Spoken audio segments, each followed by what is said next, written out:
Hey, how's it going, YouTube? How y'all doing today? These two right here are two of those 7 black Angus heifers. This is the one with the lump jaw, but she's all fixed up. These two right here. They 2 of the 7 that I brought in, the black Angus heifers. I would say they probably about close to well, the bigger ones are probably close to about, like this one right here, she probably about close to about 400. Their average weight on them is probably about 375 right now. I'm drinking some sparkling water. Got this stuff called Zoa. I got it on sale at Costco. But these little calves like this, when they're 2.5 weight, if they're putting on 1.5 to 2 pounds a day, they're doing real good. A lot of people, when they raise these little calves like this, they don't gain any weight. They end up dying. I'm gonna be honest. These little calves, they're the hardest little animals to raise in terms of stocker animals. But these are the animals that I make money on right here. These kind of animals right here. I think that this is she's kind of the goofiest looking black Angus heifer. I think she real unique looking. Like she's just kind of unique looking, like her face. But she don't like me, so I'm gonna keep my distance from her so she don't go running away.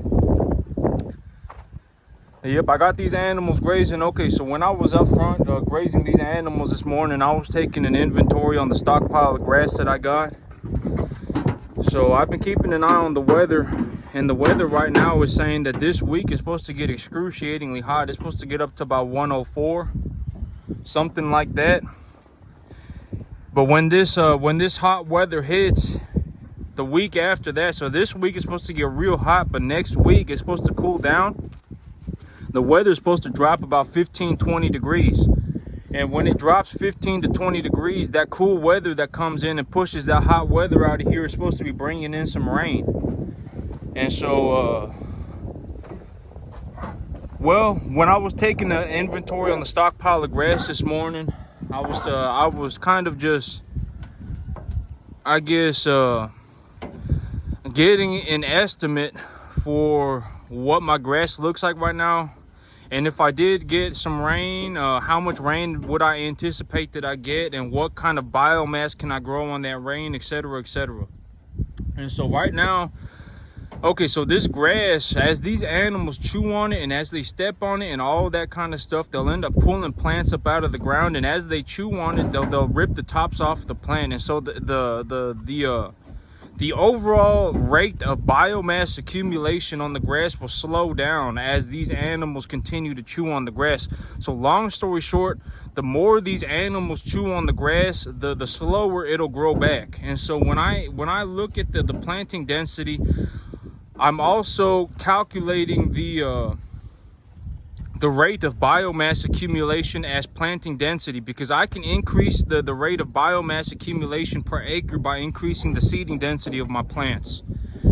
And so right now, when I look at how much biomass so sorghum Sudan grass in pretty decent conditions will grow 1 foot of grass per inch of rain. That's what I've collected in terms of my data so far. So when I look at the information that I've collected so far, 1 inch of rain turns into 1 foot of grass when planted real thick at 70 pounds an acre. And this sorghum Sudan grass right now, I'm supplementing these cattle. I'm giving these cattle 2% of their body weight a day in feed right now, because I don't have much grass, and I'm only letting them graze that front grass up front about 1 hour a day. So about half an hour in the morning and then half an hour in the evening. And these animals, when I take a look at the grass up front, okay, so these animals right now, having the correct stocking density is important, because, okay, so as this grass grows, right, when the grass hits a certain stage of development, it'll put on a seed head. And when it puts on a seed head, it will grow seed, and then the plant will die after the seed has developed. But the way to, so grazing the grass, so if I graze the grass, it will stunt the grass from developing a seed head. The grass will grow, the grass will essentially just go, oh man, I need to grow more leaves because I don't have enough essentially leaf area to collect enough energy to develop seed heads, because you know the sunlight hitting the plant leaf directly, the green pigmentation on a plant's tissue is a chlorophyll, and that chlorophyll needs to physically come in contact with sunlight to develop to create sugar, and the sugar is essentially the energy molecule required for the rest of the chemical reaction that occurs in a plant to develop the plant's biomass. And so the plant will go, oh man, I need to put on more leaves so I can create more sugar so that I have more energy to develop seeds. And so it'll keep putting on leaves. It'll keep trying to grow back the leaves. And so it's important to get the correct stocking density on the pastures, because if the grass grows too fast, if the grass outgrows the cattle, the grass will go to seed.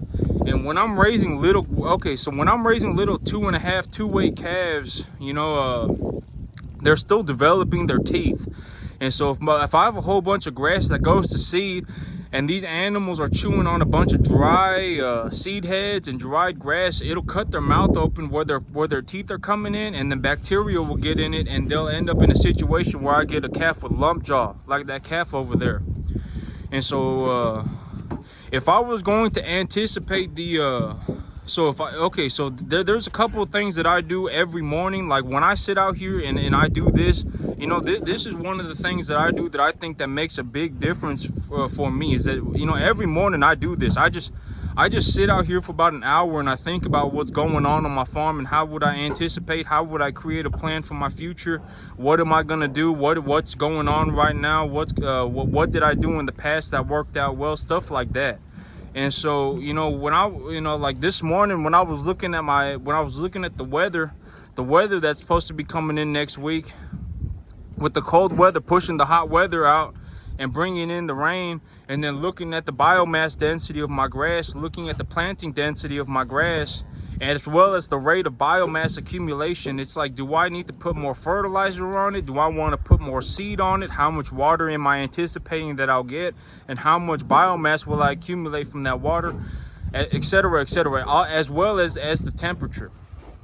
And so, you know, like when I sit out here and I do this in the morning, that's essentially what I'm doing. Is that I do this every morning for about an hour. I'll just think about what's going on and what do I need to get done, etc.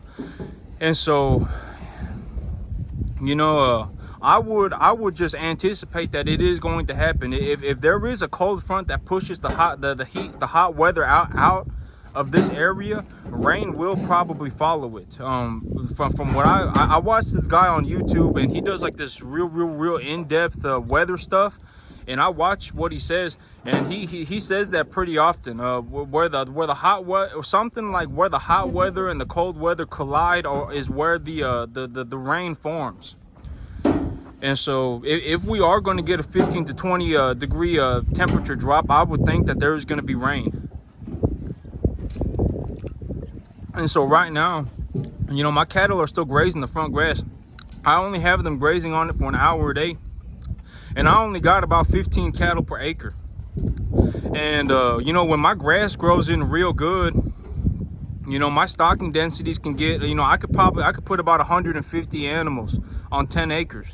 You know, as long as I'm, you know, I'm growing the grass, and as long as I'm, you know, as long as I'm staying on top of things, I can put about 150 animals. And if we're talking about little dingle-donger calves, like little 2-weight, 3-weight calves, stuff like that, I can put way more than 100. I can do way more than 15 an acre. 10 acres of grass, when grown properly, is a tremendous amount of grass. These animals right now, you know, I'm only grazing them for an hour up front a day, and I'm kind of in a situation where I want them to graze the grass a little bit faster, because if they don't graze the grass a little bit faster, the grass will start going to seed, and I don't want the grass going to seed. And I've barely got half an inch of rain on that grass over the last month, and these animals are still, you know, when I supplement their feed like this, they're still not able to eat that grass fast enough. And you know, and these are pretty heavy calves, borderline yearlings.